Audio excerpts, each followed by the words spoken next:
Je suis Pierre Labadie, je sors tout juste d'études, je suis développeur chez Imagine.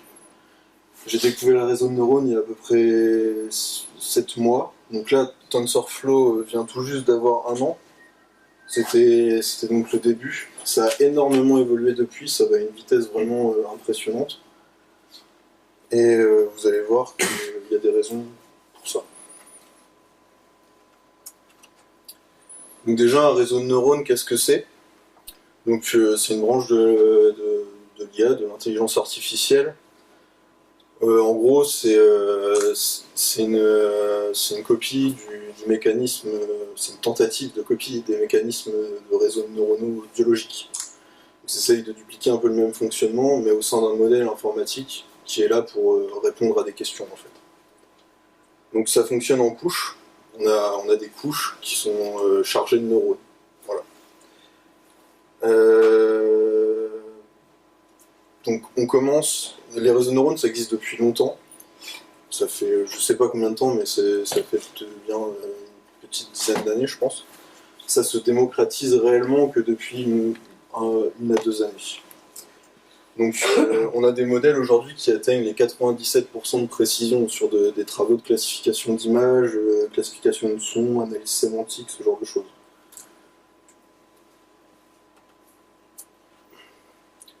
Donc nous, on va pas tous mourir, c'est une branche de l'IA, ça ne reste qu'une branche, les réseaux de neurones sont des simples.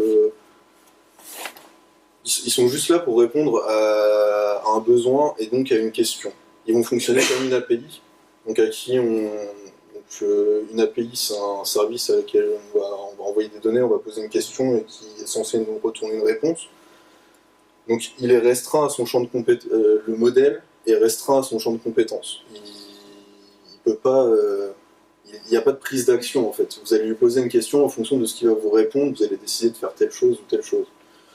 Lui tout seul ne prend pas d'action. Donc comment ça fonctionne? Vous êtes prêts? Non, je plaisante. Donc c'était juste pour vous montrer que c'est super compliqué, que dans les réseaux de neurones, je pense qu'il y a deux catégories de personnes. On va avoir les chercheurs et les concepteurs. Je pense que bien qu'il soit toujours intéressant de savoir comment ça fonctionne derrière, en moindre mot, je pense que les chercheurs et les concepteurs vont pas être les mêmes personnes sur ce sujet-là. Si vous êtes intéressé à comprendre comment ça fonctionne vraiment dans le fond du fond, bah, bon courage, ça va être un travail de recherche à temps plein pendant plusieurs années, c'est vraiment pas un sujet évident.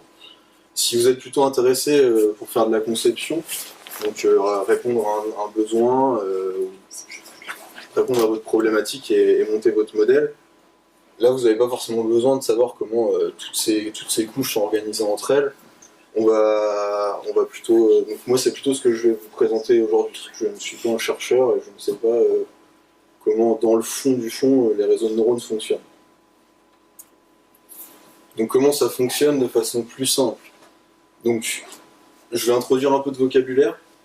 Donc on a des couches, donc des layers, qui sont composés de neurones, de tensors. Les tensors, c'est des vecteurs, c'est des NumPy arrays, des tableaux multidimensionnels. Chacun de ces tensors en fait va faire énormément de calculs quand on en aura besoin. On va déléguer, chaque couche va déléguer à ces tensors plein de calculs nécessaires à répondre à votre question, en fait, à votre besoin de base. Donc on a un modèle qui est composé de couches, chacune composée de neurones. Dans ces layers, on a plusieurs types. Je vais vous présenter juste les deux principaux. Donc on a les convolutional layers. Donc c'est à eux qu'on va donner, c'est à eux qu'on va déléguer en fait la plupart du travail de calcul. Et on a les fully connected layers. En fait il y en a un seul. C'est celui qui est tout en haut de votre structure et qui va avoir accès à tous les autres. Donc chaque layer n'a accès qu'aux couches inférieures et du coup le fully connected va avoir accès à l'ensemble du modèle. Donc le modèle, c'est votre réseau à part entière. Ce modèle-là, c'est aussi celui qu'on va donc interroger et qui va être capable de nous répondre. C'est une sorte d'abstraction en fait. Il y a plein d'autres couches, donc j'ai mis le lien dans les slides auxquels vous aurez accès si vous voulez plus de détails. Je précise également, là je suis en train de vous présenter des modèles de réseaux de neurones supervisés. Il en existe deux types, donc on a les supervisés et on a les non supervisés. Les supervisés, c'est un modèle qu'on va entraîner, donc en local par exemple. On va l'entraîner, on va lui donner énormément de data à manger. Et une fois qu'on va être satisfait de ses résultats, on va pouvoir le mettre en production et lui poser des questions. Ce modèle, il n'évoluera plus. Il est vraiment figé à l'instant. Donc ça reste le plus simple. On a l'autre type de modèle, donc les non supervisés, eux, ils vont apprendre en permanence. C'est-à-dire que généralement, on va les lancer, on va les préparer avec une certaine base de données, et ensuite, on va les brancher directement à un flux de données. Donc, par exemple, c'est Google qui fait énormément ça. Il a énormément de réseaux qui vont analyser en temps réel, enfin qui va ingérer en temps réel des tonnes de data et puis évoluer en fait au fur et à mesure du temps. Ces réseaux-là, ils sont non supervisés entre guillemets, parce qu'en fait, ils sont surveillés à longueur de temps pour être sûr qu'ils dérivent pas. Et si jamais ils dérivent, donc ils dérivent, c'est-à-dire qu'il peut commencer à donner des résultats incohérents. Si jamais il dérive, on peut revenir à une ancienne version de ce modèle pour toujours garder le cap. Donc le node capillaire, je vous en ai déjà parlé. Donc les domaines d'application. Déjà, ça fonctionne sur quasiment tous les types de documents que vous utilisez tous les jours. Donc ça peut être des images, moi c'est ce que j'ai beaucoup fait, de l'audio, de la vidéo ou du texte, et probablement d'autres types de documents. Donc ça répond à des problématiques sémantiques avec de la reconnaissance automatique de texte, de la reconnaissance automatique d'images, de vidéos, etc. Ça peut faire aussi un travail de classification. Donc par exemple, vous avez une énorme bibliothèque multimédia qui n'a jamais été triée. Vous avez besoin qu'elle soit triée dynamiquement sur votre site et qu'elle soit taguée par genre, par exemple. Vous pouvez utiliser un réseau de neurones pour faire ça, et ils sont justement très efficaces pour ça.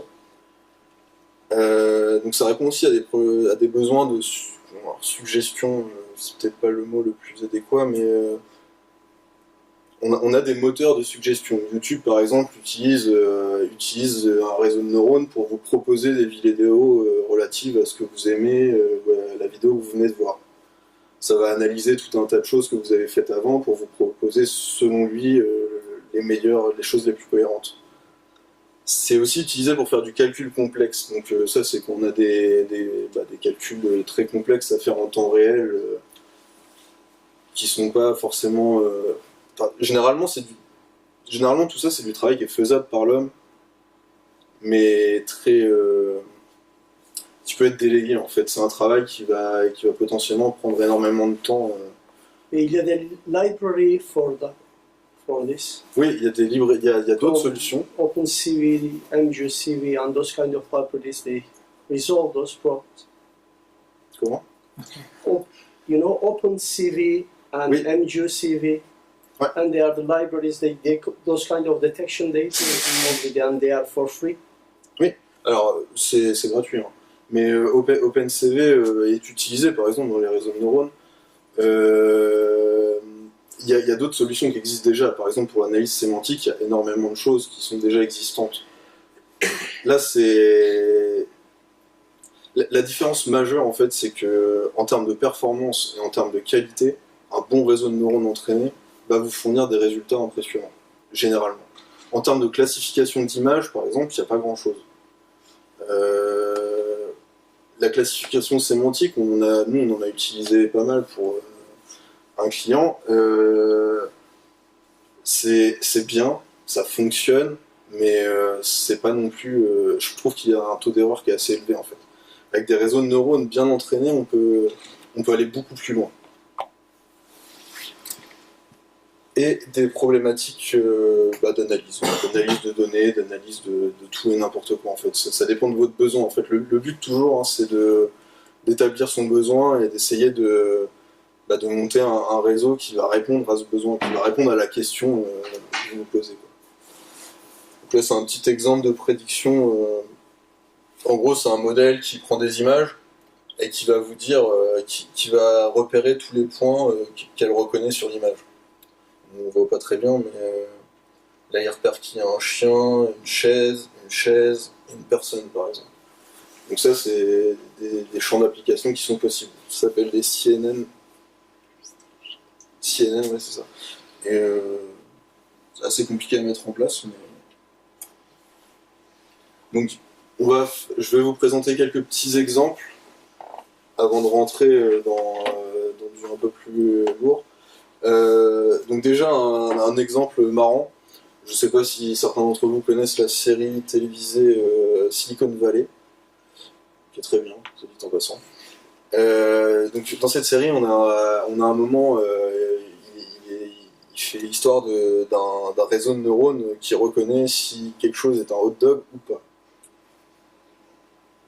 Sincèrement, jusqu'il y a 2 jours, je pensais que c'était juste quelque chose dans la série. En fait, il s'avère que cette application existe réellement, elle est disponible sur l'Android Store et l'App Store, et fonctionne très bien. Donc, je vous ai mis quelques exemples, mais en gros, ils servent d'un modèle binaire de reconnaissance d'image pour savoir si telle photo est un hot dog ou pas. Et c'est à titre informatif, mais on voit quand même qu'il n'est pas si simple que ça à biaiser. Il arrive à reconnaître que...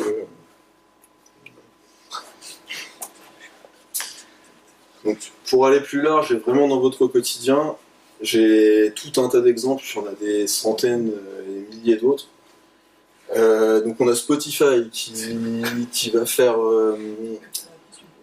de l'analyse de goût en fait, par rapport à tout ce que vous écoutez, et qui va être capable de vous générer des playlists en fonction de vos goûts d'une pertinence généralement très élevée. Donc tout ça, c'est un réseau de neurones derrière, qui va faire énormément d'analyse audio et qui va être capable de sortir des éléments similaires. Amazon. Alors Amazon, c'est pour un de leurs projets, là c'est de la reconnaissance vocale. Alors je sais plus exactement, mais ils ont une petite station qui est capable de prendre des ordres et de passer des commandes. Donc la reconnaissance vocale ici se fait via un réseau de neurones. Snapchat, donc qui va repérer en fait des points clés sur votre visage pour adapter au mieux ces masques.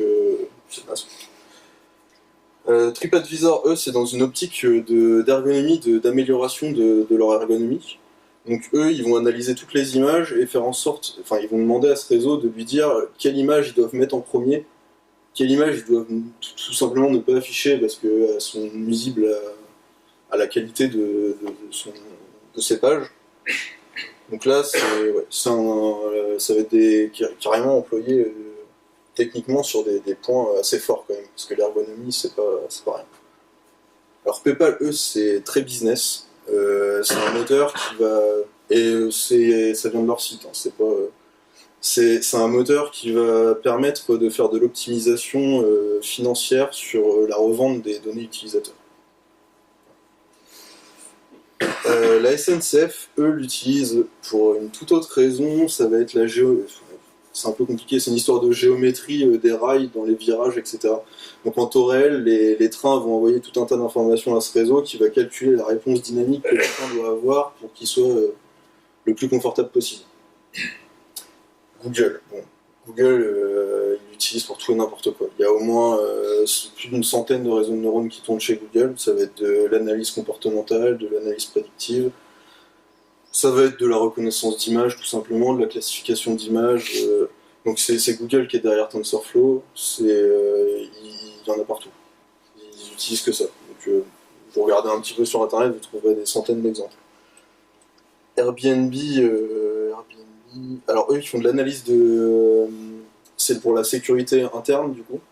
Ils vont essayer de repérer, ils font de la gestion du risque via un réseau de neurones qui va identifier les comportements douteux chez des utilisateurs pour sécuriser au maximum leur plateforme, parce que leur modèle économique est basé sur des relations de confiance, et du coup ils cherchent à maintenir ça.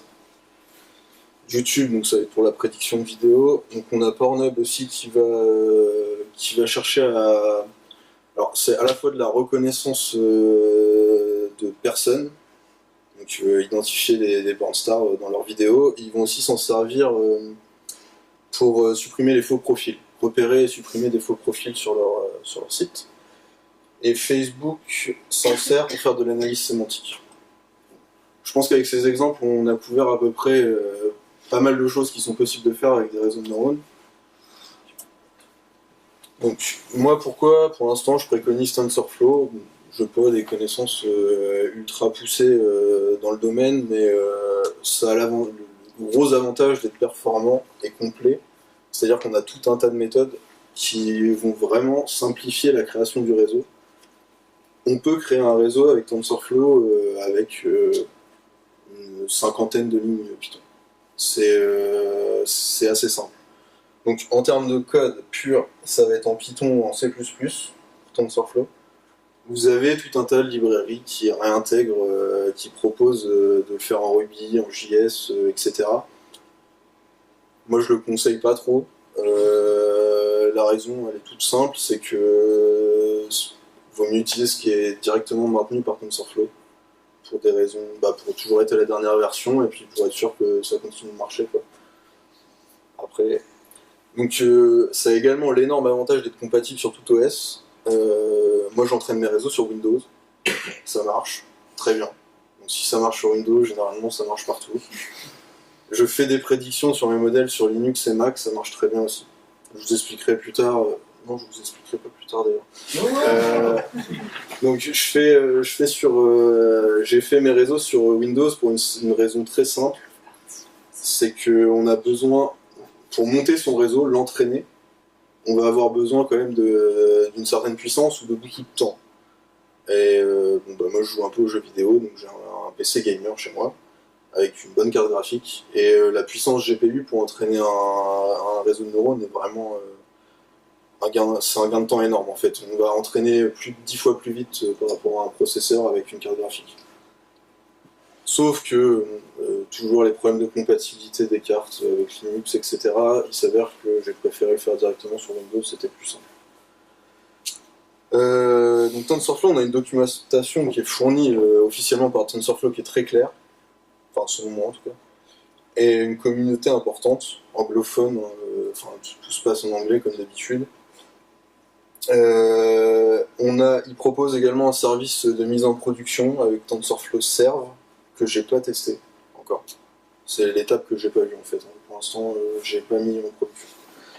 Il existe beaucoup de librairies pour mettre en production sur mobile ou sur serveur directement. Et sa simplicité d'utilisation. J'utilise par-dessus Keras. Donc Keras est né peu après TensorFlow. C'est une surcouche en fait. Ça fonctionne avec TensorFlow backend nativement. Et ça fonctionne également avec le principal concurrent de TensorFlow qui est Theano. Donc ça permet de faire du développement modulaire si on suit exactement leur façon de coder. Il y a également une grosse communauté et une documentation importante. J'ai pas vérifié l'information, mais a priori Keras vient même d'être plus ou moins intégré au corps de TensorFlow.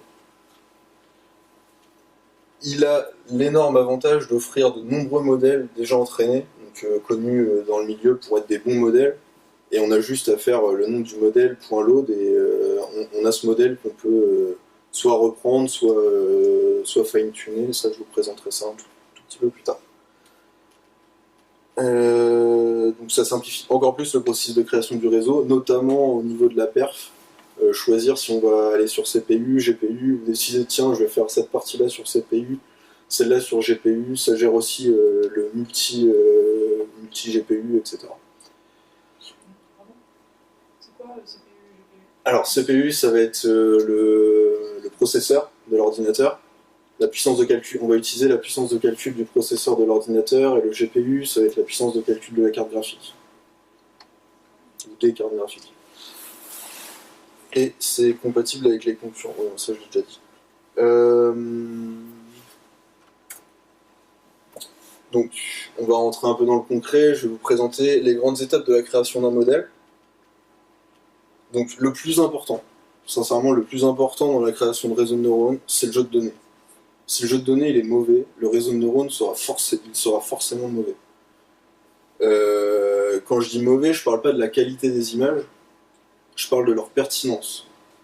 Donc on va faire des classes. Bon, moi je parle d'images, c'est à mettre en parallèle avec tous les autres types de documents. C'est la pertinence de donc quand on crée un jeu de données. On va créer des classes. On va dire donc ici ça va être de la nourriture, ici ça va être des chiens, ici ça va être des chats. Ce qui est important, c'est d'avoir ces classes qui soient pertinentes.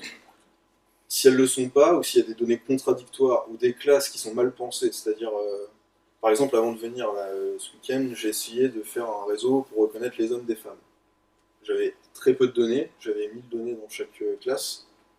Mon truc était complètement foireux, parce que la différence est trop peu... Et les différences entre les hommes et des femmes sur des photos sont trop subtiles pour qu'en seulement 1000 images. C'est-à-dire que c'est ton échantillon qui faisait 1000 images. Voilà, c'est ça. D'accord. Donc le jeu de données, en fait, c'est l'échantillonnage que tu fournis au départ au modèle. C'est ça. D'accord. C'est ça. Donc oui, hein, le jeu de données, ça va être un ensemble de classes. À l'intérieur, on va avoir beaucoup de documents, un échantillonnage. Donc ensuite, la deuxième étape, une fois qu'on a créé ce jeu de données, qu'on juge pertinent, donc ça, on pourra le confirmer ensuite plus tard, on va commencer par soit définir notre modèle, donc, là on va ajouter, en fait, soit on définit les différentes couches, comme je vous avais expliqué rapidement au tout début. On initialise en fait notre modèle, on crée sa base, on définit nos couches et on le lance et on le met en phase, on le prépare à l'apprentissage en fait, qui va être la première grande étape pour avoir son réseau.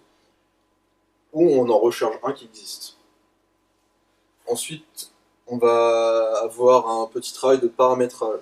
Donc ça me permet de vous introduire trois concepts importants. Le premier, ça va être la taille du batch. Bon, ça va pas être le premier. Le premier, ça va être les époques, le nombre d'époques. Donc une époque, c'est un cycle complet d'apprentissage. C'est-à-dire que votre réseau, en une époque, il va parcourir l'intégralité de votre jeu de données. Donc ça, c'est une époque. Il va y en avoir plusieurs. La taille du batch, c'est à chaque époque combien à la fois on va lui donner de documents, d'images. Donc, par exemple, si on a une taille de batch de 5, pendant l'époque en cours, le réseau va apprendre 5 images par 5 images. On va lui donner 5 images à la fois. Quand il apprend, en fait, il doit les classifier. Donc il dit, je pense que c'est tel label par rapport à nos classes dans notre dataset. Ensuite, à partir de ça, dynamiquement, en fait, on a un calcul qui fait est-ce qu'il s'est trompé ou est-ce qu'il ne s'est pas trompé. Et à la fin de ça, on va avoir la validation qui, lui, va lui passer des données qu'il n'a pas vues avant. Et en fait, ces données vont permettre de vérifier en réel les performances du modèle sur des données qui ne tournent pas tout le temps, quoi. Le pourcentage des données de validation, c'est lié à ce que je viens de dire par rapport à la validation. Hein. En fait, à la fin de chaque époque, on fait l'apprentissage, et tout à la fin de l'époque, avant de passer à la suivante, on va passer en validation. On aura des statistiques précises à chaque étape. Ensuite, on va avoir le test et la prédiction.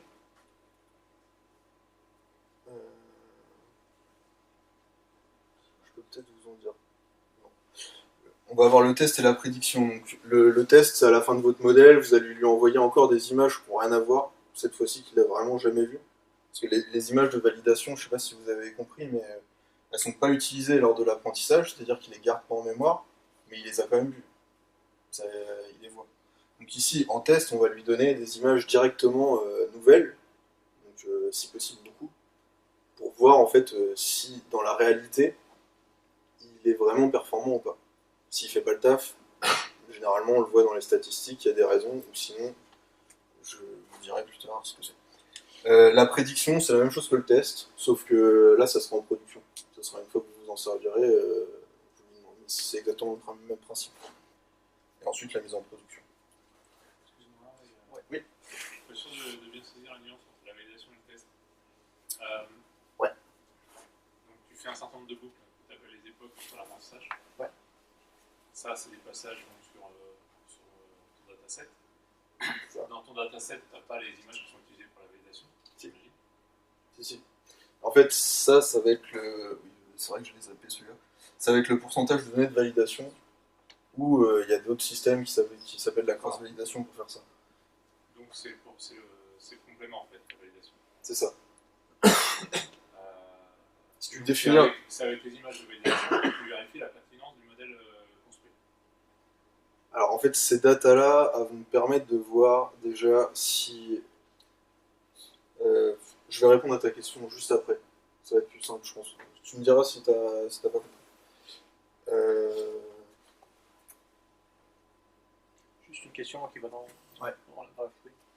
Les données qu'on sert pour faire les vérifications et les validations, c'est des données qui sont déjà taguées, auxquelles on a déjà associé des éléments qu'on souhaite Alors, faire nous, ressortir.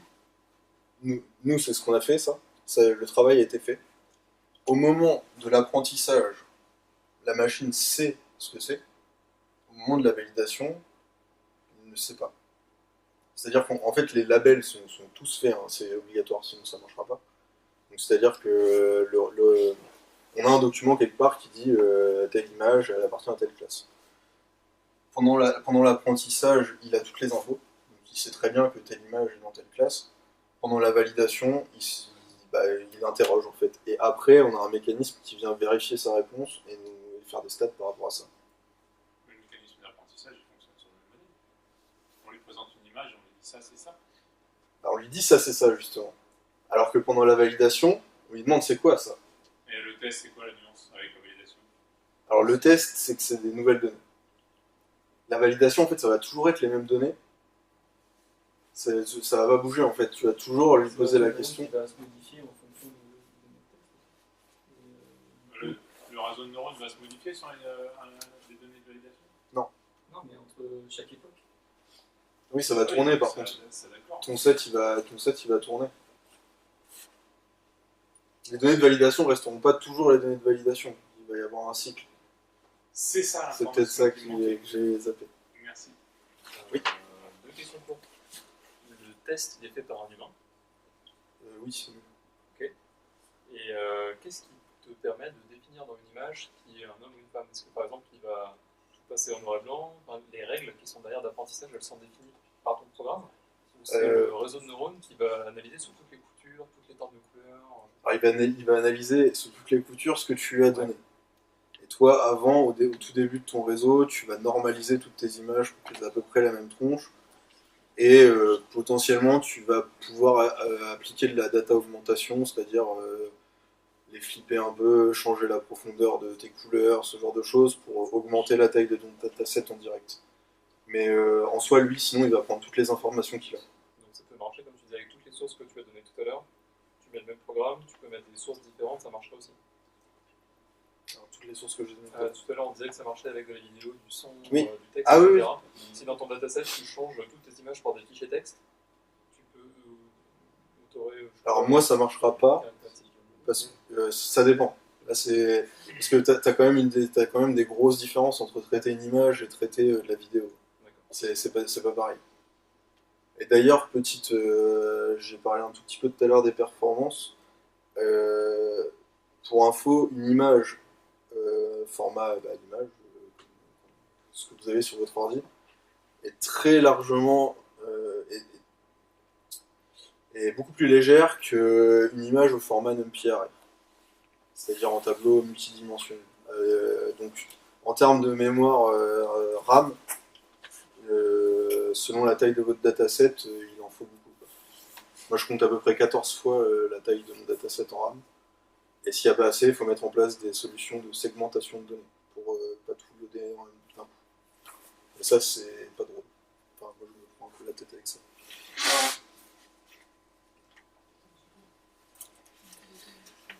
Alors, les deux concepts, il y a deux concepts très importants. On peut avoir des modèles, on peut décider de créer son modèle from scratch, ou créer son modèle, ou réutiliser un modèle et le mettre à sa sauce en fait. Moi, j'ai commencé par faire mon propre modèle. C'était sympa dans un but pédagogique. Dans un but, si on regarde juste les chiffres et les performances du modèle à la fin, c'est généralement beaucoup plus intéressant de réutiliser un modèle qui a déjà fait ses preuves et généralement qui a été entraîné sur des millions, voire des milliards de data. Ce que nous, on n'a pas forcément les moyens de faire, même si on a des grosses machines et beaucoup de données. Voilà. Donc, moi, je préconise quand même de privilégier le fine-tuning quand on a un modèle qui correspond à notre besoin, évidemment. Si c'est un besoin totalement nouveau, faut se lancer et puis essayer, quoi. Donc ça apporte juste c'est un gain de temps, un modèle qui donne des meilleurs résultats et puis c'est moins prise de tête pour le développeur, il y a moins de choses auxquelles penser en fait.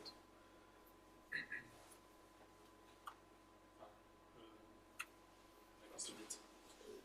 C'est prise de tête de faire ton modèle, ok. Donc, tu vas choisir un modèle déjà existant.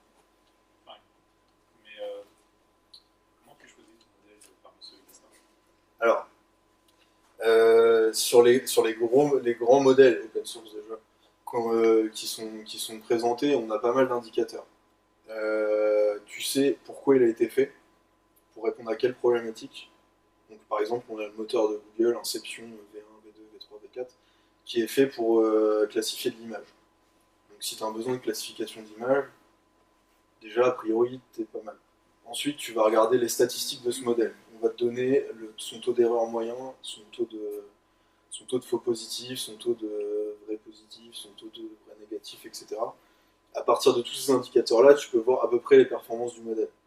Si tu juges que le modèle est bien, mais c'est toujours pareil, hein, c'est au feeling, c'est comme quand tu vas choisir d'utiliser telle ou telle librairie dans la vie de tous les jours au travail.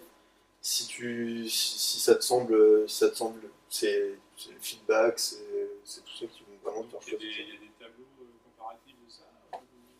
Tu peux trouver sur Keras par exemple, il t'indique toutes les caractéristiques principales de chaque modèle, leurs résultats, donc tu as juste à comparer, si tu regardes juste les chiffres, tu peux aussi regarder, essayer de trouver combien de data ont servi à l'entraîner pour te dire que lui il est peut-être quand même plus fiable.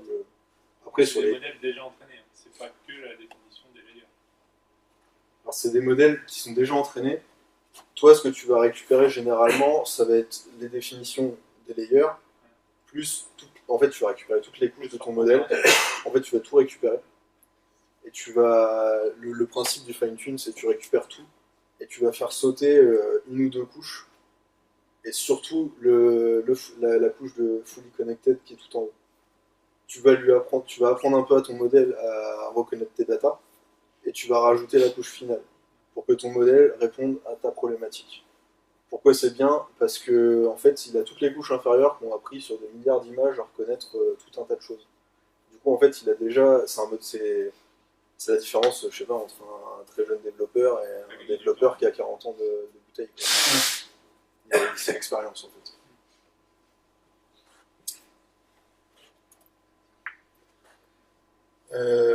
Donc, on en vient à un élément clé, l'analyse des performances de son modèle. Donc, c'est bien joli de faire son modèle, après il faut savoir se dire que le modèle est bon. Donc, pour ça, on a des métriques, j'en ai parlé un tout petit peu. On va avoir l'accuracy et les loss. Et la loss, l'accuracy, ça va être le taux de vrai positif. Donc, ça va être un taux, ça va être un pourcentage. Donc, généralement, plus c'est élevé, mieux c'est. Les loss, ça va être le taux de faux positifs. Généralement, dans toutes nos fonctions, dans nos solutions pendant l'entraînement, en fait, c'est celle-là qu'on va monitorer. On va faire attention à celle-là parce que ça touche à, c'est les données qu'on veut éviter de faire passer en fait. J'en parle un petit peu là. C'est la balance entre la précision et la performance en fait. Donc si on veut beaucoup de performance, c'est-à-dire retenir beaucoup de données, on va être obligé de baisser un petit peu notre précision. Et du coup, on va plutôt monitorer l'accuracy. Si par contre, ça ne nous dérange pas de sacrifier un petit peu de données, mais qu'on veut que ces données soient fiables, on va privilégier la loss. Ces deux métriques, on les a pendant l'entraînement, mais aussi pour la validation. Et comparer ces deux valeurs-là à chaque époque, c'est vachement important. Ça vous permet de voir les problèmes les plus fréquents généralement. Donc on en a trois, donc dataset de mauvaise qualité, ça on en a déjà parlé. Et on va avoir le phénomène d'overfitting et le phénomène d'underfitting. C'est généralement ce qui rend un modèle mauvais, c'est qu'il a du mal à généraliser. C'est-à-dire qu'il soit il connaît trop bien ses données, soit il comprend plus rien et qu'il choisit toujours la même classe. S'il n'arrive vraiment pas à généraliser, c'est qu'il y a généralement un problème dans le dataset. Par contre, l'overfitting, c'est un peu plus compliqué. Généralement, ça veut dire que votre dataset, il est pas mal, mais que vous n'avez pas assez qu'il n'est pas assez fourni, généralement. Ou qu'il y a quelque chose d'un peu ambigu à un endroit qui fait que ça ça va pas. Donc, voilà. Donc vraiment, par rapport à ces métriques-là, on peut détecter ces problèmes-là. Alors, il y a plein de détails qui sont facilement trouvables, mais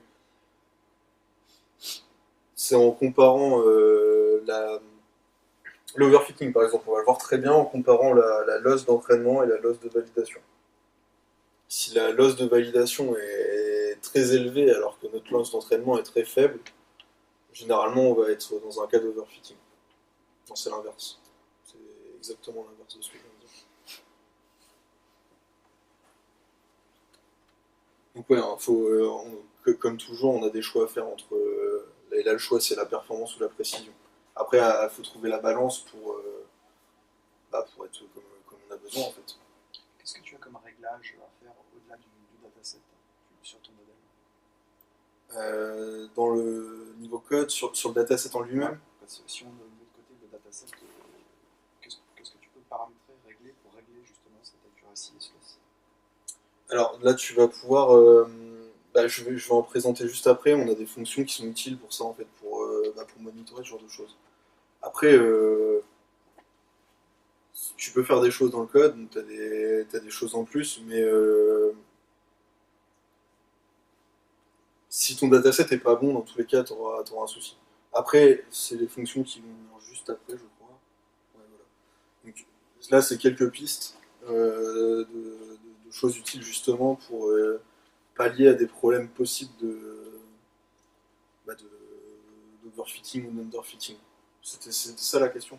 Non, c'était savoir dans quelle mesure tu pouvais mettre des coups de tournevis dans ton modèle pour qu'il soit pour jouer, pour sa reconnaissance, sa précision Ouais. et ses échecs. Est-ce que tu as des variables d'ajustement, des paramètres d'ajustement qui permettent de régler ton modèle sans changer sa logique, des variables d'ajustement? Là, ça va être mis à part le nombre, les variables que j'avais présentées au début, la batch size, le nombre d'époques, ce genre de choses, elles sont super importantes en fait. C'est un peu ça, hein, ça c'est la mécanique interne du modèle. On en a quelques autres en fonction des solutions qu'on prend en plus. Généralement, en jouant avec la batch size, on arrive à faire des trucs formidables. Et le top, généralement, c'est d'avoir une batch size de 1, sauf que ça multiplie par 100 le temps d'exécution d'un modèle qui peut prendre des fois, je sais pas, ça peut prendre un mois en fait.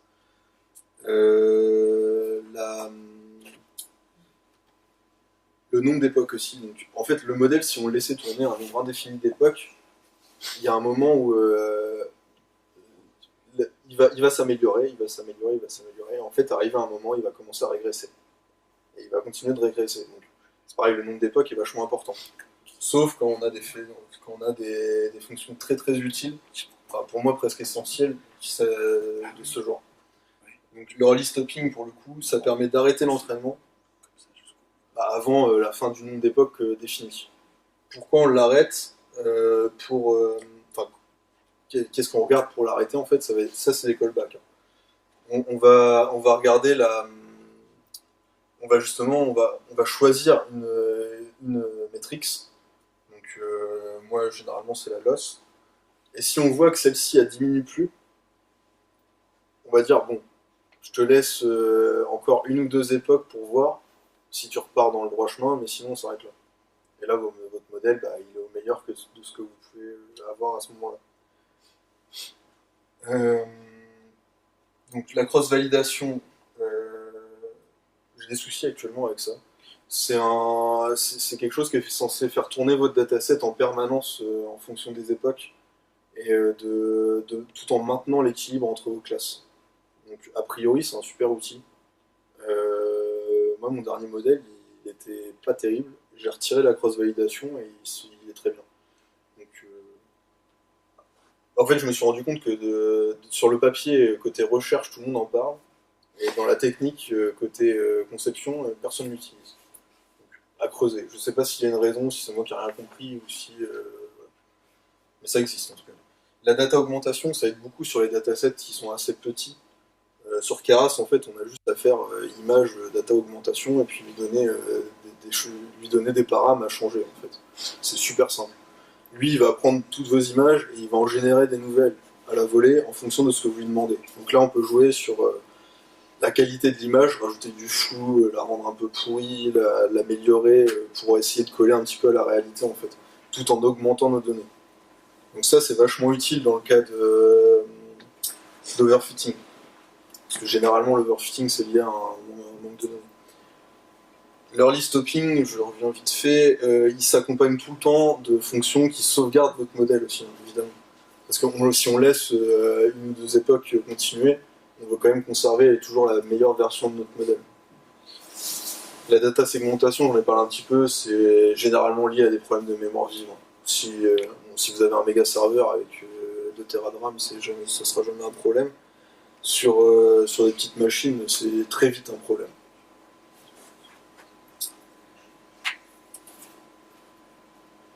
Là, on arrive à la démo. Ouais. Je crois que j'ai l'impression que je mélange deux trucs. Tu disais tout à l'heure, par exemple, Google met à disposition des modèles de tri d'images. Oui. Donc ça, c'est la formule. Ensuite, toi, tu balances ton dataset, par exemple, pour trier des hot dogs. Et est-ce qu'il y a une sortie à ce programme-là? Comment ça se présente? Est-ce que tu as un fichier que les gens peuvent se partager pour reconnaître facilement le hot dog à la fin? Alors attends. Ça peut compter quelque chose. Quand tu entraînes ton modèle, ouais. Il apprend quelque chose. Oui. Comment ça se matérialise Alors tu peux l'enregistrer sous certains formats. Tu vas enregistrer plusieurs éléments, tu vas enregistrer tous tes labels de ton dataset en JSON. Ouais. Tu vas enregistrer toutes tes classes en JSON. Et tu vas enregistrer tout ton modèle en .h5.py. C'est des formats qui acceptent des très gros volumes de data. Ça, les gens se les partagent. Il y a des histoires applicatives qui mettent des modèles prédéfinis, par exemple. Les gros, ouais. Ouais. Les autres, ça reste à la bonne volonté des gens. Et il faut trouver les moyens de stockage aussi, parce que moi, mon dernier, il pèse 5-6 gigas. Quoi. Okay. Après, ça dépend de... Le modèle? Ouais. Pas le modèle entraîné. Hein. Avec le dataset? Non, tout seul, mais... C'est le résultat, en fait, de la sortie. Ça dépend de la taille de ton modèle, en fait. Là, ce que j'ai ce soir, le gros qui est déjà assez conséquent, il pèse 400 mégaoctets. Ça, c'est que des données de tri à l'intérieur. Par contre, il y a 500 000 images. C'est pas un petit modèle non plus, mais... Ouais. Alors, je pense qu'il faudra pratiquer derrière. Mais à l'intérieur, c'est des sauvegardes binaires, en fait. Là, c'est juste, tu fais une sauvegarde de ton truc et tu vas le recharger après. Parce qu'à l'intérieur, c'est pas exploit. En soi... je sais pas, c'est comme si tu enregistres ton document Word, tu vas avoir un binaire. Les sauvegardes que tu fais en fait quand tu fais de l'entraînement, c'est des fichiers binaires qui sont réouvrables après avec TensorFlow ou avec Keras ou avec l'application que tu utilises. Ouais, mais tes images, si tu fais un... Les images, elles sont pas dedans. Elles sont pas dedans, on est d'accord. Non, évidemment, c'est le... Ça ne représente que des tableaux et des opérations de connexion entre les différents neurones. Ouais. Mais c'est ce que je disais, ouais, mais t'en as énormément en fait là-dedans. Ça pèse lourd. Pas toujours. Non, mais sincèrement, tu peux avoir des réseaux qui vont peser une trentaine de mégas, mais t'en as qui sont très lourds. Parce qu'en fait, le texte a les strings, les arrêts et tout, à très très grand volume, ça a un certain poids en fait. Et t'en as beaucoup. Sur un réseau, ton modèle à 400 mégas, là, il y a combien de neurones dans le truc? C'est parce que c'est un Inception qui a déjà une centaine de couches en fait. Une centaine de couches avec des millions de tenseurs dans chaque couche, c'est gigantesque. Et c'est totalement variable en fonction de ce que tu fais.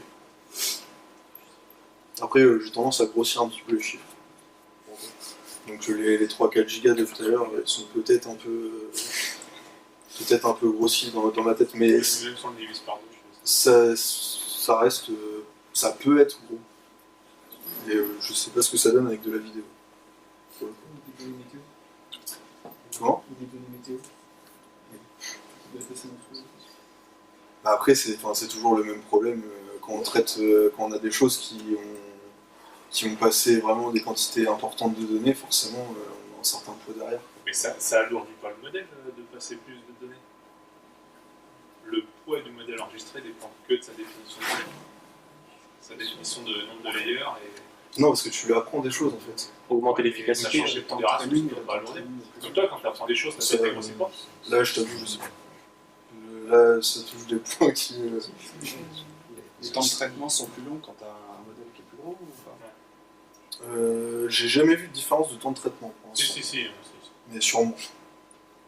Ça paraît logique, Non, mais clairement. à mon échelle, j'ai pas vu. Il fait un il y a 20 ans. C'est sur 5 hommes. Tu peux te dire que sentez la différence. C'est possible.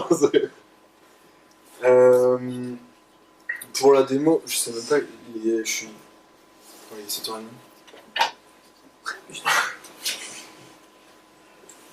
7h30. Pour la démo, donc j'ai deux trucs à vous montrer. En fait, l'idée c'était que je vous demande de m'envoyer des photos, style vous avez sur votre téléphone par exemple de votre chien ou votre chat, ou prendre en photo votre voisin, me l'envoyer. Je récupère tout ça, si possible sur le Slack, et on fait tourner les réseaux que j'avais préparés et on regarde ce que ça donne. Pour voir si c'est un job. C'était ça l'idée. Voilà. Enfin, moi je fais pas de hot dog. Du coup, comme vous voulez, soit vous m'envoyez quelques documents. Je sais pas combien de personnes dans la salle ont accès au Slack. Des cancans. Si vous avez quelques trucs à m'envoyer, vous les envoyer. Sinon, j'ai déjà donné. Des années.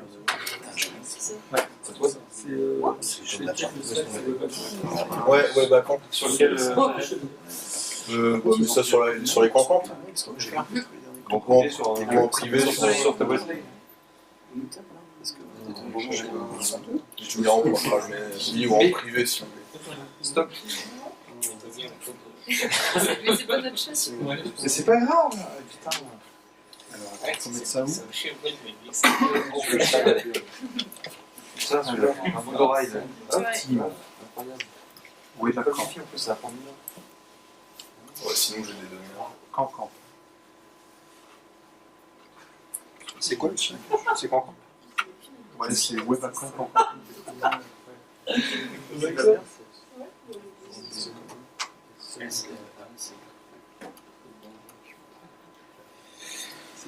Photo de chat. C'est ça, je sais.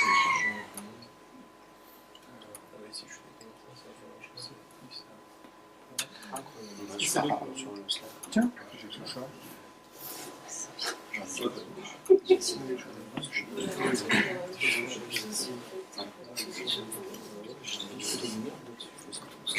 Ça va être compliqué.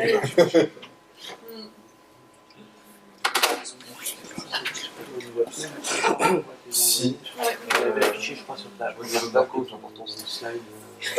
Alors c'était GitHub. C'est Webacon. Il y a des photos d'arrivée.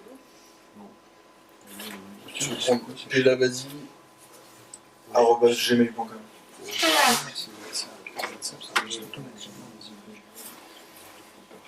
Est-ce que ça marche?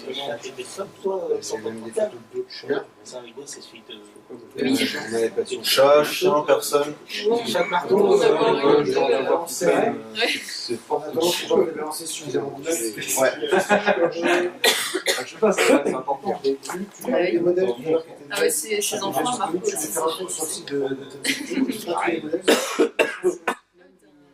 Alors sur Keras, tu les trouves. Sur Keras. Tu fais Keras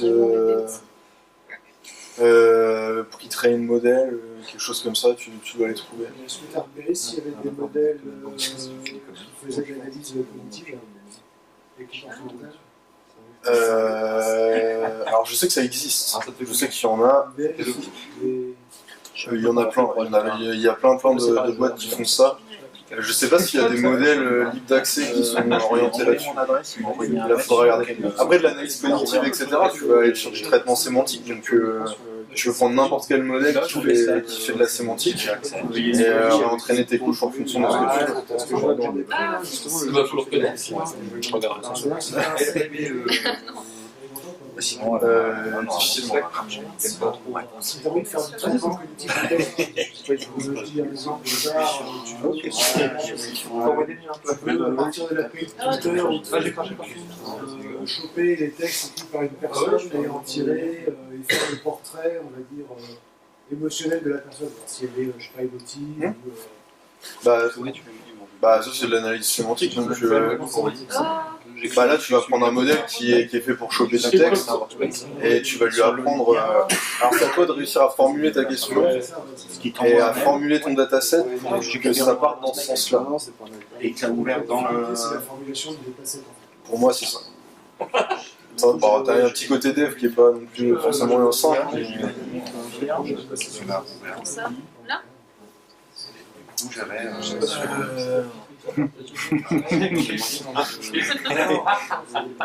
Sinon, il faut rentrer à la mano.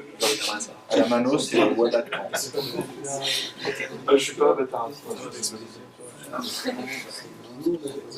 suppose que j'en ai entendu parler. C'est en master. Oui, Guillaume, tu balances. Hein. Je passerai sur le PC aussi. Non, mais en plus, c'est lui qui avait pris le téléphone de Guillaume pour commencer. Donc là, pour le coup. Qu'est-ce qui s'est passé là? C'est chat. Qu'est-ce qui s'est passé? Attends, c'est toi qui balance. Attends, moi je me balance moi-même. Toi, tu balances les autres. C'est ça qui est dégueulasse. C'est foutu. Réponse.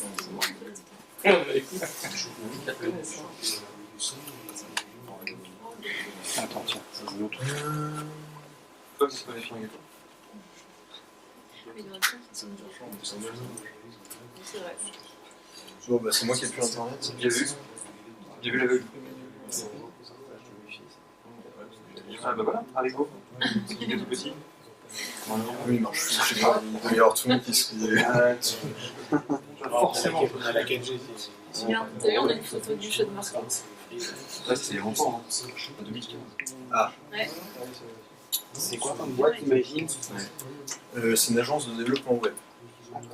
T'es sur Caen? Oui, enfin Aéroville. Franchement, j'hésite pas. J'en ai quelques-uns. Il y a le respect de la fiction.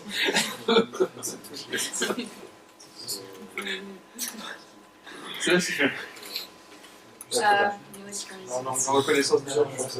ah, t'es pas sorti. Ah, t'avais pas passé vachement de temps. Là, t'as fait le personnage.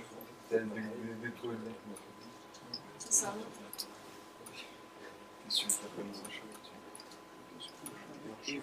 Bah, sur ce projet, ça connaît ça. Ouais. Ah oui, il est là. C'est excellent. Là, c'est 2 ans. Tout le monde Presque connaît même la 3 ans. C'est une sommité. Ouais. Ouais, il est Ça arrive. Allez. Vous verrez pas une partie de là. C'est vrai que. T'as qu'à le faire toi-même, ça déconne. Je t'envoie une photo de toi, si tu veux. Voilà, j'ai pas mal de photos. C'est bien sûr. Je sais pas comment on fait l'émission, je fais ça pour récupérer les photos de Appuyer longtemps sur le machin. Comment on fait ça? Appuyer longtemps sur le. Bah non, parce que enfin, je l'ai utilisé au début. Voilà, moi, Je vois, si c'est pas utilisé. Bah, on pense à la moitié. Hop, ça C'est en arrive. plus, c'est dans le truc très beau du Ah, oui, genre. t'es pas. Bah ouais. Moi,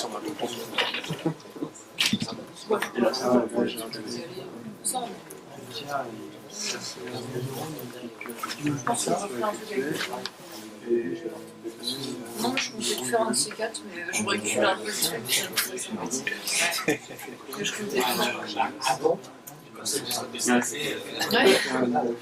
On a choisi de dire un peu n'importe quoi de ces films. J'ai beaucoup de chats. Hein. Pierre, tu peux expliquer ton Ouais, écran? je pense que Ouais, je vois. J'étais en je vais train de remonter tout le galet. Non, ouais.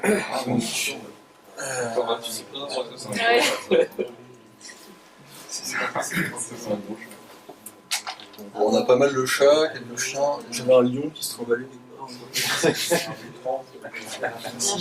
La jolie, c'est mon pardon. Oui. Non, c'est il y a que ça. Bon, on va lancer ça sur ça déjà. Celui-là, c'est un moteur de reconnaissance de chien et de chat. Voilà. Il a été entraîné juste pour les chiens et les chats? Celui-là, ouais. Ouais. C'est un cas d'étude en fait. Hein. C'est un dataset de 25 000 chats, 25 000 chiens, D'accord. qui est trouvable très facilement, que je vais faire rapidement sur. Ouais, qu'on peut entraîner sur un ordinateur à la maison. C'est ça. Il est assez léger, ouais. Ça passe à peu près. Il faut une petite dizaine de gigas de RAM. Et en termes de temps, avec une bonne carte graphique, tu en as pour 35 minutes. Donc, c'est-à-dire avec le processeur, tu en as pour 5-6 heures. Pas de carte graphique. 5-6 heures, ça reste. Ouais, c'est net.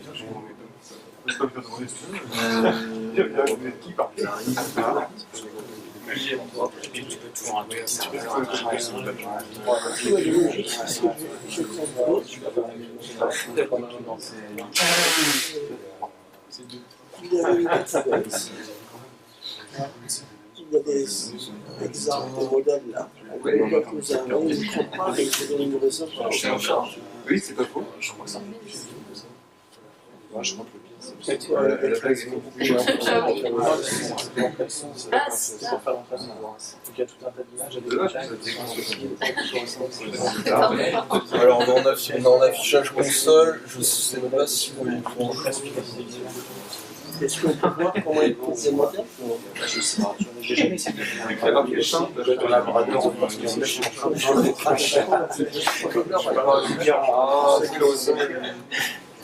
Et si c'est juste une comparaison. Il y a un chien. C'est toi qui as envie de C'est sûr, c'est faire un un Oui, Est-ce qu'on peut voir un exemple Snapchat. classe? Alors, Bien sûr pour le chien. C'est toi qui as son. Nickel. l'image. Là, je suis un gros chien. Ce soit deux. Alors, ça va être super galère. Si tu crèves le bord de l'écran, normalement ça se met automatiquement. Donc voilà, il a fait des trucs. Genre vers droite. Je sais même pas si. Je sais même pas, attends, si ils sont dans Donc, bon, déjà, vous avez vu, ça va assez vite. Enfin, moi, je trouve que ça va assez vite.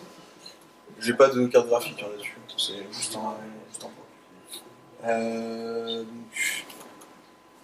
c'est un peu chaud, j'aurais pu faire. L'image 1070. La carte graphique, elle est surtout utile à l'entraînement. Oui. Ouais. En fait, elle est pas nécessaire après. C'est quoi cette image? C'est celle avant Deuxième de la deuxième match, je crois. C'est la deuxième ligne de Ah, Visuel, ouais. Donc c'est un chien. Si, je crois. C'est un chien. Donc bah, là, il a bien repéré que c'était un chien. 19. Ici, on a un chien aussi qui a été bien tagué. Le screenshot, celui-là, c'est un chien. H3000, c'est un chat. On est plutôt bon. 2000. Alors là, c'est un chien. Et par contre, je crois que c'est un chat. Non, c'est pas le bon. C'est pas le one? Non, mais il peut se tromper. Hein. Il est arrivé à 100% sur 40. Ah non, c'est C'est image. celle qui est derrière le terminal. Image 217. 217. C'est ça, à côté de ça. Oui, c'est Toujours trop pas un chien. Il s'est quand même trompé. Il est sûr. 36, c'est là. Donc là, j'ai un chien. Celle-ci? C'est vrai? Bon, en fait, c'est pas un chat. Non, c'est Désolé de le dire. Les raisons de Roland ont décidé. Ah, c'est alors c'est Bon, voilà. Le chien en 21. 68-31. Ah, il est pas trop sûr. Il est pas trop sûr. Là, on va avoir un C'est la chat. deuxième. Enfin, deux chats en fait. Et La 913. la 913, il sait pas trop, mais c'est un lion ou c'est un. Ouais, c'est deux lions dans un paysage vachement jaune. Entre les deux. C'est pas déconnant. Juste pour info, celui-là, il est fait pour vous dire c'est ça ou ça. Il n'a pas de classe à côté. Il n'y a pas d'autre. Donc, on va faire la même chose. Je vais rajouter les 2-3 têtes que j'ai en plus. Je vais faire la même chose avec l'autre modèle qui lui est multiclasse, qui a pas mal de données. Donc, ça se trouve, ça va être un. Et puis, je vais arrêter là parce que. Je pense que je vais très largement dépasser.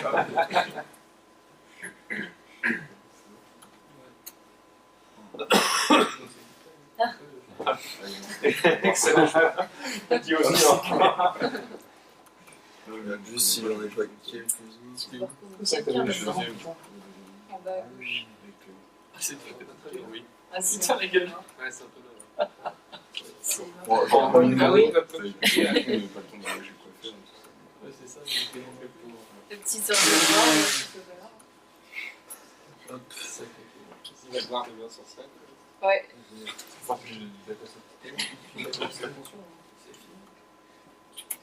Voilà.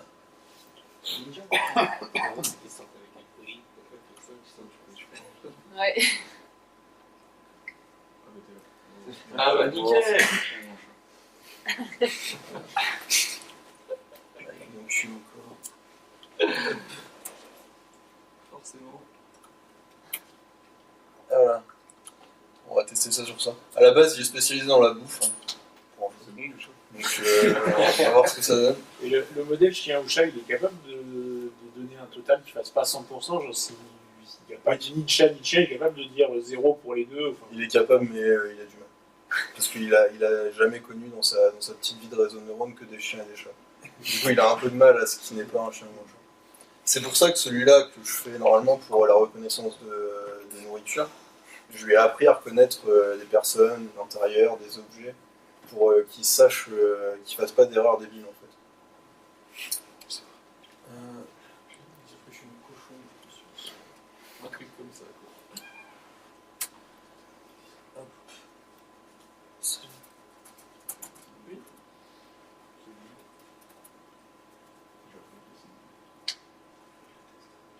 Et tu peux remonter dans des états d'apprentissage quand ton modèle, je sais pas, tu l'entraînes toutes les semaines, tu veux revenir à son niveau d'apprentissage d'il y a 3 semaines, tu as la possibilité de remonter À tout moment en fait. Parce que à chaque fois que tu arrêtes, tu es obligé d'avoir des sauvegardes si tu veux retourner à un état, sinon c'est fini. Il faut que tu fasses il y a une sauvegarde du modèle à ce moment-là. Il n'y a pas dans le modèle lui-même une possibilité de remonter. Il gère pas lui-même son propre historique. Ah non. Tu l'adoses à. C'est ça, bah tu gardes plein de sauvegardes. C'est ta sauvegarde. Ou tu mets un système indépendant pour gérer ça. Quoi. tu l'entraînes maintenant. Ça a du mal à charger. Ouais. Après en fait un modèle qui est fonctionnel sur une problématique donnée, théoriquement il bouge pas trop. Sinon tu es sur du modèle non supervisé qui a de la data qui est évolutif en permanence. Mais là c'est un autre Les mêmes enjeux, c'est un autre métier. c'est un autre métier, c'est un autre délire, c'est un autre investissement aussi. C'est ça, ouais. Parce que là c'est des serveurs avec des bonnes cartes graphiques. Alors, putain j'ai une jolie image par contre. Ce qui est chiant c'est que ça ne met pas les trucs dans l'ordre en fait. Image 35-43. Et la fille avec Ouais, au milieu. Eh bien, c'est une personne malgré son joli maquillage. Moins dessert. Bon, à 0%. Bizarrement entraîné ton modèle. À 0%. C'est un dessert, c'est. Ah oui, non, pardon, c'est je suis mauvais dans le C'est un gâteau avec un Bah, c'est un gâteau, bah, tu prends une tarte à la crème. C'est un peu du glaçage sur la figure en fait. Récit 102 quelque chose, son spécialisé bouffe. Non, par contre, il faut aller faire avec nos tâches, tu sais. C'est peut-être pas mal. Alors, c'est bon, j'espère que ça passe là. Non, c'est ça. Là, c'était le chien, donc il me le repère en animal. Ah, c'est pas mal. Image 102. Et on trouve à dispo des modèles Là, par ultra contre, c'est généralistes. celle-là. Ouais. En image comme ça. Ouais. Bon, alors ça, c'est mon modèle qui est pas fait pour ça. Ouais, Donc je suis là, entraîné il sur va des dire méga que c'est datasets. intérieur, parce qu'il reconnaît des trucs clés dans l'intérieur. Et il repère quand même qu'a priori, il y a quand même des têtes. Receive 1977. C'est la chance de personne. Donc là, on est sur le chien avec son casque qui va me dire Star. Non, est-ce qu'il y a pour le casque? C'est excellent. 30, 80. Oui, oui, tout à fait. Ah merde. Bon, Marc, je suis désolé. C'est Steph. Ouais, t'es pas une Marc. Bon, Marc, il a fait. Je suis désolé, t'as reconnu comme une chose. Une chose. Ouais. C'était pas. Et personne à 5%. Ah putain. Faut que je fasse des efforts. Il est biaisé, il a été entraîné celui-là. Screenshot, bah, j'ai fini, je l'ai pas trop testé encore, Oui, c'est fini avant-hier. Il y a 17 heures d'entraînement, pas mal. je suis encore de... Ils ont dû entraîner ça sur Alors, tous ces résultats-là ne lui servent pas plus. non, là ça, lui il est figé. Hein. Tout ce que tu peux lui donner, tout ce que tu veux après dire, ça va pas... Tu pourrais le pas, non supervisé, pas le même modèle. Non, tu peux À pas. partir du moment où on est capable de revenir à un état antérieur. Enfin, faut le réouvrir et le réentraîner si tu veux, mais... Et du coup, un modèle qui n'évolue pas, si tu lui soumets 2 fois la même image, il va te produire 2 fois le même résultat. Et non, c'est ça qui est étonnant. Généralement, ça va être très proche, mais ça reste, il va recalculer à chaque fois. C'est une suite des snapshots. Je connais rien à ce niveau-là, mais t'as pas forcément exactement le même résultat. Par contre, généralement, t'as la tendance. S'il met une place bien avant les autres, il la mettra tout le temps avant. Mais c'est pas systématique.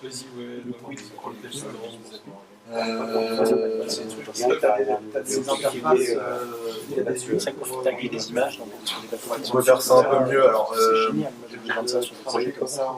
Non, ça doit. alors déjà, le mieux en fait quand tu veux tester ton modèle, c'est d'avoir prévu toutes tes images de test, les avoir listées, avoir dit ça doit être ça, ça doit être ça, ça doit être ça. Tu prépares Et après, tu lances ton réseau et tu fais une comparaison automatique des données et puis tu te dis bon, bah, il a fait tant d'erreurs ou il a fait tant d'erreurs. Et puis voilà. Sinon, tu peux utiliser des. Alors c'est ce que j'avais fait pour ma démo, j'aurais peut-être pu préparer ça, j'ai pas eu le temps. Tu peux utiliser des notebooks Python, enfin pour le coup quand tu fais du Python, pour t'afficher l'image et te mettre les résultats en dessous. C'est vrai que j'aurais pu faire ça, ça aurait été un peu... En général, l'output du modèle, c'est... Ça c'est moi, hein. C'est moi qui ai écrit, c'est moi qui lui ai dit, tu me prends les 5, parce que lui il te sort un tableau avec toutes les classes que tu lui as pris, donc là t'en aurais une trentaine, en format tableau avec... moi je t'ai mis ça en pourcentage, lui c'est des 0, etc. Après ça c'est toi qui en fais ce que tu veux, et c'est toi qui définis ce que tu veux derrière. Moi j'ai dit je veux les 5 plus grosses. J'ai décidé de faire apparaître le nom du... parce qu'en plus t'as pas l'affichage par défaut, tu vas pas avoir animal, tu vas avoir la suggestion, des trucs comme ça, on peut... 3, 2 points quelque chose. C'est à toi de développer les interfaces utilisateurs. Voilà, c'est toi qui... c'est à toi de gérer ça. Snapchat, il a fourni combien sur gestion? Alors, Snapchat, J'ai connecté un espace de 15-24. Dessert. Je suis un essai. Ça c'est pas bon. Ah, mais ça c'est pas bon en plus. Ça c'est chiant. Tu sais qu'il faut que tu fais des trucs chiants. C'est dur, hein. Ouais. Mais là je pense que le mien j'avais déjà remarqué un petit peu, il doit avoir un tantième de mal à généraliser sur les desserts. Ça va mettre ça chiant. C'est un peu dans le texte. Après avoir au niveau sémantique, comment ça fonctionne. C'est chiant catégorie. Est-ce que tu peux faire valider les Il est pas fou ça. un réseau par un autre réseau qui est déjà bien entraîné, Oui. qui en a considéré comme confiable? Pour moi la validation elle pourrait être humaine. Après tu peux l'automatiser en choisissant tes data et en demandant ça, mais personnellement je ne validerai pas mes réseaux par un autre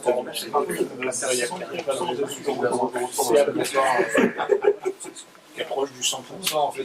Si tu prends Google, son service payant API Vision, c'est ça, hein, c'est un modèle multiclasse qui va te donner quasiment... tu lui donnes l'image, il va dire ça c'est ça, ça c'est ça, ça c'est ça, et il se trompe quasiment jamais. doit être vraiment, ces modèles-là doivent être assez lourds, par contre, ultra généralistes, entraînés, ils vont commencer à être, chez toi, enfin, c'est quasiment impossible de produire ça en fait, c'est Google, quoi. Ils ont les moyens et ils ont les données. C'est pour ça qu'ils investissent beaucoup dans les réseaux de neurones. Ils ont énormément de moyens et énormément de données. Donc ils peuvent faire quasiment tout ce qu'ils veulent en fait. Sur du texte, en analyse sémantique, tout ça, tu as eu l'occasion de tester un petit peu, Ça va venir. Ça va venir, mais je vais pas tester pour l'instant. J'ai fait vraiment que. C'est un use case qui peut être assez intéressant sur des projets, notamment quand tu as du contenu, réussir à taguer, faire du tagging automatique. Et je pense qu'il y a un réel. Il y a un réel intérêt sémantiquement. Taguer du contenu, c'est chiant. Et je pense que ça serait plus simple à la limite de réunir des datasets sur du texte que sur des images. C'est le prochain truc.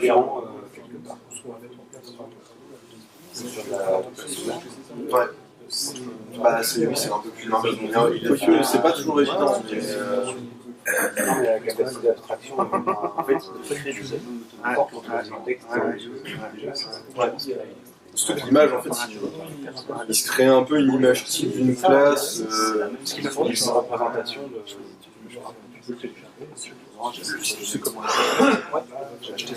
Est-ce qu'on peut utiliser C#? Alors C#, j'ai entendu parler d'un début de truc sur Keras pour du C#. C'est pas encore, c'est petit par rapport à ce qui existe déjà. Sur TensorFlow, je crois pas. Après, c'est ce que je disais tout à l'heure, il y a énormément de librairies qui permettent d'utiliser d'autres langages, mais c'est pas du maintenu officiellement, quoi. Donc c'est toujours à utiliser en connaissance de cause, que ça peut s'arrêter du jour au lendemain, ou qu'il n'y aura pas forcément les dernières features. Parce que là, on est vraiment sur un champ d'évolution ultra rapide. En 6 mois, j'ai vu 3 majeurs. Donc, pas des petits trucs. Ils ont pas, le code était relativement rétro-compatible, mais il y avait des ajouts ultra pratiques. Ça évolue très vite et dans le bon sens en fait. Ils ont une version stable actuellement? C'est encore des... Ah non, c'est stable. C'est stable depuis que j'ai commencé, c'est stable. Là, ils ont la PTGet depuis 3-4 mois. Il suffit qu'ils pour les Debian et tout. Et sinon, ça marche très bien. Moi, j'utilise Anaconda, ça marche très très bien. De base, c'est. Pour moi, il vaut mieux faire du Python. On a tous nos langages un peu préférés, je pense, mais le Python, pour le coup, est vachement pratique. Ou sinon, directement aller sur TensorFlow et faire du C++. Après, je sais pas, moi Et surtout, sur un coup, comme tu disais tout à l'heure, déjà le fait de pas systématiquement pouvoir être à la dernière version, il va y avoir un petit peu de décalage. Après, le C++, il est maintenu officiellement par. Parce qu'en fait, le Python est transpilé en C++, mais c'est maintenu officiellement par TensorFlow. Pour les autres, généralement, en fait, soit ils passent par le Python, et du coup, en plus, il va encore repasser après en soit ils passent directement. Quand c'est bien fait, ça passe directement. C'est toujours au final. Ça, pas comme souvent. Mon code ADN est alors, moi qui ne connaissais rien à ce sujet-là, je me suis vu à me battre avec le garbage collector cette fois pour la gestion de la méga. Donc j'ai appris mon sang. Mais il y a aussi des problèmes avec les générateurs Python. Dès qu'on veut faire un peu de custom, il y a des problèmes de conflit avec des méthodes qui utilisent déjà des générateurs, et quand on a le next d'itérateur qui tape, il ne remonte pas forcément jusqu'à ton générateur à toi. Du coup, tu as d'autres solutions, il faut utiliser des procs, un autre système qu'ils ont créé exprès, à qui tu peux envoyer le signal.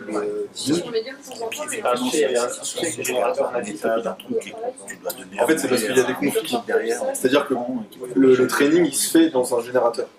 Et si toi, tu as besoin de remettre un générateur par-dessus, c'est pas tout le temps, mais des fois, tu vas avoir le next qui va pas arriver jusqu'au tien, en fait. Et du coup, tu vas besoin de faire. Après, t'as des techniques pour contourner ça, mais c'est pas forcément évident. C'est les process. Alors, moi, j'ai vu un peu les process. Ça va encore. Donc, c'est toi, en fait, qui peux. Ça surtout un autre corps de ton processeur pour lancer le truc pour être sûr que ça marche. Il lance dans les threads séparés. C'est ça. Et sinon, t'as une autre bibliothèque qui ressemble pas mal au générateur, qui est développé par un gars qui est dans l'équipe de Keras, que j'ai pas testé encore, mais qui fait à peu près la même chose. C'est un générateur. Plus largement, là, toi, qu'est-ce qui a fait que tu t'es branché là-dessus? C'est des besoins métiers, c'est ça Non, c'était. Enfin, je suis rentré là-dedans parce que j'ai eu un projet tutoré quand j'étais étudiant en M2 et j'avais une problématique de classification de plats. J'avais à peine entendu parler des réseaux de neurones et en faisant mes recherches, en regardant les outils qui étaient dispo, je me suis rendu compte qu'en fait ils étaient tous basés sur des réseaux de neurones et que du coup le plus intelligent c'était de faire sur un réseau de neurones. Du coup je suis parti là-dedans, en une semaine j'ai fait ça et depuis ça m'intéresse. Régulièrement. Après, je n'en fais pas au travail, pour l'instant c'est plus côté perso. J'apprends un peu au fur et à mesure, c'est juste que j'ai pas mal galéré à trouver de l'information, surtout au début, c'est moins le cas maintenant. Et vu que c'est jeune, quand tu as des problèmes, généralement il n'y en a pas beaucoup qui les ont déjà eu, donc tu galères. Il y a le côté aussi ultra... c'est un générateur de plus-value énorme en fait. Et du coup, il y a des infos qui sont prisées, des sources qui ne sont pas forcément partagées. Donc c'est à la fois un milieu où, comme d'habitude, on a une communauté open source qui est vachement cool, c'est développé vite, présente. Ça s'est développé vite au niveau de la communauté, parce que ce que tu disais, apparemment c'est sorti, j'ai regardé le compte GitHub. Moi, ça faisait 3 mois quand j'ai commencé. Il y avait déjà une communauté. Ça, en fait, je pense que c'est parti quasiment direct. Après, c'est tu vois, c'est une béquille. Mais tu prenais dans les use cases tout à l'heure, moi je vois que c'est l'exemple de Spotify, c'est vrai que leur système de suggestion, de classification, il est d'une précision, enfin il fait quelque chose qu'on n'arrivait pas à faire avant ce type de système en fait. Non, surtout qu'il considère qu'il est même plus efficace que toi-même. Oui, mais c'est exactement ça. Et parce que après il a plus de connaissances, enfin, il connaît des milliards de chansons. Lui il voit tout en même temps. Nous on oublie. Oui, on oublie et puis on peut pas tout connaître de toute façon. Mais oui. How can you make a modeling, for example? You have seen a cat, a dog, or it can be a human or something other, right? Ouais. So you might have something in your model which is going to make a comparison, right? C'est les tensors, c'est les neurones, c'est basse.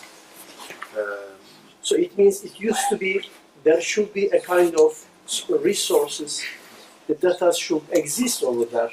So you're going to make a kind of comparison. Where you get the data resources actually? The first point of the data which you are going to see, you're going to analyze the pictures, I understood, but you should have a kind of reference in your hand to compare it with. Les tags initialement par rapport au dataset, Non mais c'est toi qui les fais. So you prepare your dataset, which which kind of information you refer to, for example, for a cat, a simple example. Pour un chat, tu vas juste prendre des photos de chat. En fait, il y a juste une classe. But how can you detect this is a chat? Ah, bah ça c'est la problématique majeure, c'est qu'il faut trouver ces datas. Donc j'avais mis je sais plus, j'ai peut-être pas pointé. Il y a un petit outil, enfin il y a 2 outils pour ça qui sont.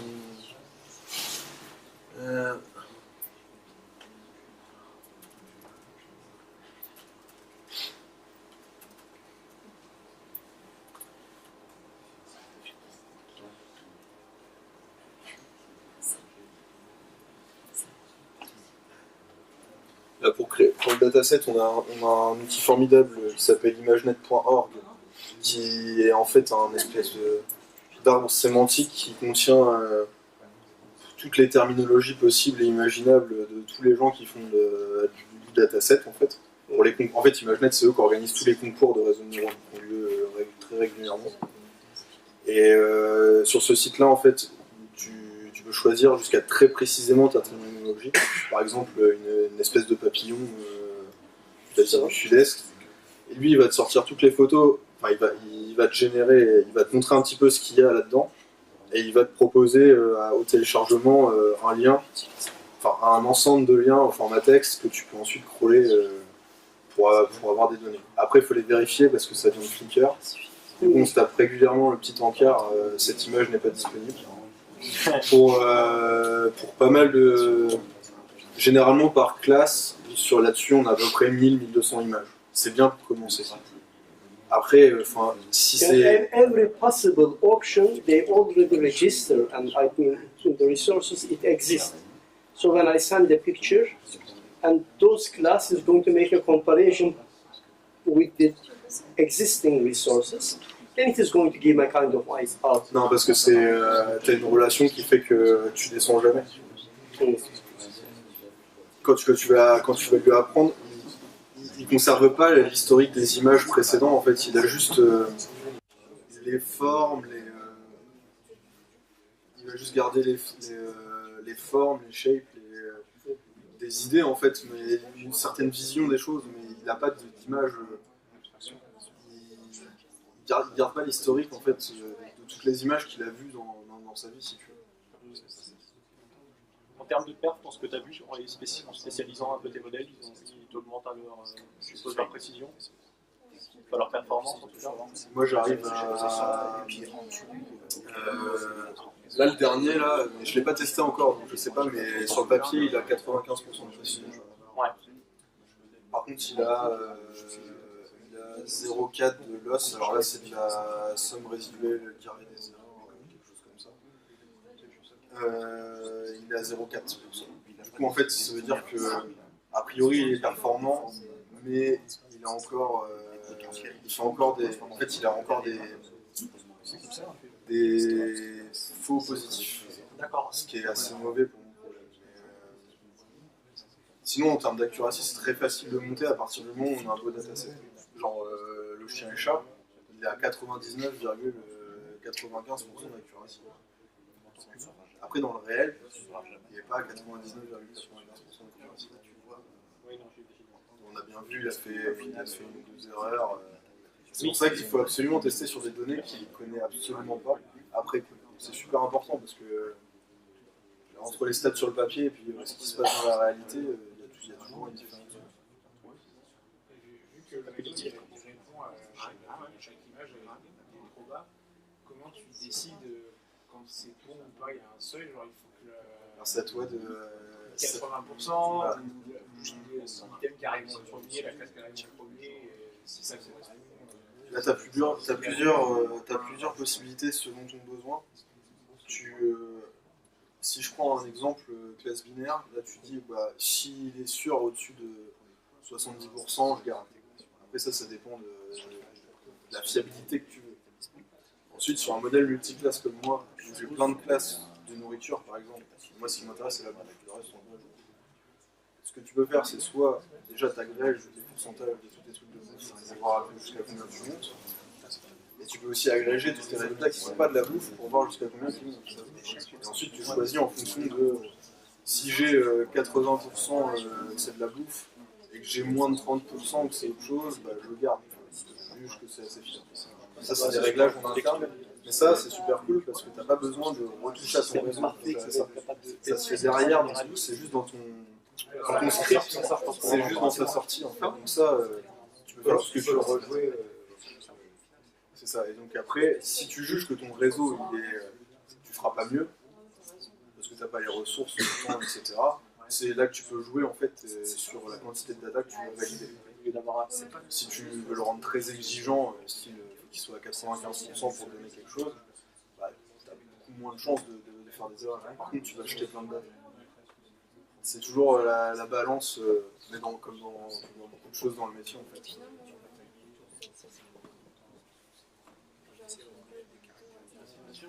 Ce système, on apprend